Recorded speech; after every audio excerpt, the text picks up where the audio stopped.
So ఇక్కడ చూడండి, ఈ గ్రూప్ వన్లో ఉద్యోగం సాధించిన వాళ్ళు కొంతమంది ఇన్స్పిరేషన్ స్టోరీస్ ఉన్నాయి. ఒకసారి చూద్దాం వాళ్ళవి. ఇతను అనాథకి అందిన అందలం, ఎంపీడీఓగా తుడుం లవకుమార్.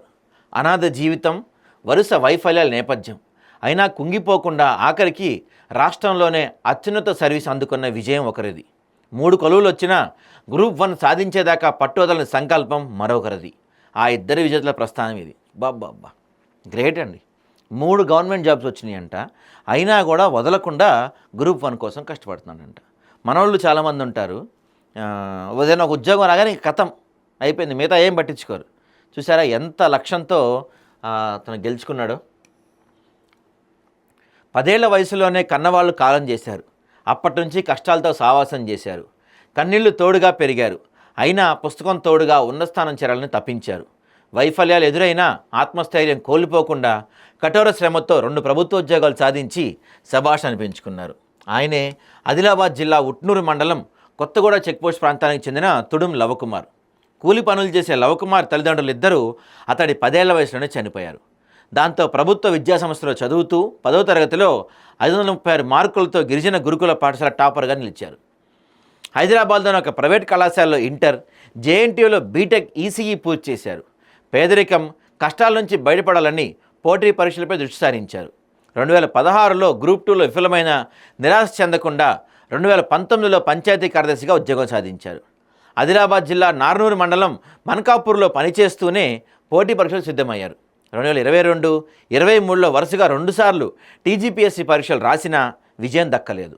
కుంగిపోకుండా 4వ ప్రయత్నంగా 2024లో పరీక్ష రాసి ఎస్సీ కేటగిరీ రాష్ట్ర స్థాయిలో 88వ ర్యాంక్ సాధించి ఎంపీడీఓగా ఎంపికయ్యారు.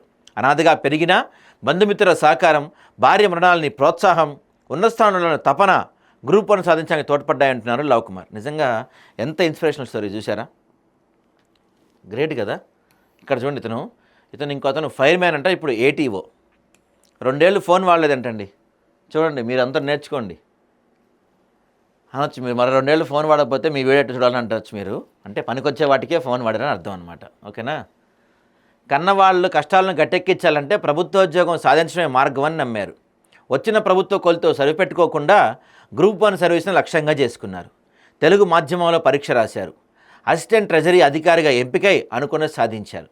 ఆదిలాబాద్ జిల్లా బోరజ్ మండలం పిప్పరవాడకు చెందిన ఆ విజేతే సరసన్ శశిధర్ రెడ్డి. 32 ఏళ్ల వయసు అంటండి ఆయనకి. 2013లో హైదరాబాద్ నిజాం కళాశాలలో బీఎస్సీ ఎంపీసీలో టాపర్గా నిలిచిన శశిధర్ 2017లో అగ్నిమాపక శాఖలో ఫైర్ మ్యాన్గా ఎంపికయ్యారు. ఆ కొలువు చేస్తూనే ఉన్నతోద్యోగం సాధించాలనే సంకల్పంతో పోటీ పరీక్షలు సిద్ధమయ్యారు. ఈ క్రమంలో 2018లో ఎక్సైజ్ కానిస్టేబుల్గా, 2024లో గ్రూప్ 4 ఉద్యోగాలకు ఎంపికయ్యారు. అయినా తన లక్ష్యం ఉన్నతాధికారి కావడంతో వాటిలో చేరకుండా తిరిగి పుస్తకం అందుకున్నారు. 503 ఉద్యోగాలతో విడుదలైన తొలి గ్రూప్ 1లో ఉద్యోగం వచ్చినప్పటికీ వివిధ కారణాలతో 2 సార్లు రద్దు అవడంతో నిరాశ చెందలేదు. మరింత పట్టుదలగా ప్రయత్నించి తాజాగా ప్రకటించిన ఫలితాల్లో 546 ర్యాంకుతో మల్టీజోన్ 1 అసిస్టెంట్ ట్రెజరీ అధికారిగా ఎంపికయ్యారు. ఫైర్ వ్యాన్గా విధులు నిర్వర్తిస్తూనే ఖాళీ సమయాల్లో ప్రణాళికాబద్ధంగా సన్నద్ధమయ్యారంట. దాదాపు 2 ఏళ్ల పాటు సెల్ ఫోన్, సామాజిక మాధ్యమాల జోలికి వెళ్ళలేదు. చూసారా, అంటే సామాజిక మాధ్యమాలు అంటే ఇన్స్టాగ్రాము, ఇట్లాంటి పనికిమాలని ఉంటాయి కదా, రీల్స్ చూసుకుంటా గంటలు టైం వేస్ట్ చేస్తారు. అట్లాంటి వాటికి దూరంగా ఉండి ఫైర్ మ్యాన్గా జాబ్ చేస్తూ ఖాళీ టైంలో గ్రూప్ 1 కొట్టాడు. అది గొప్పతనం అంటే.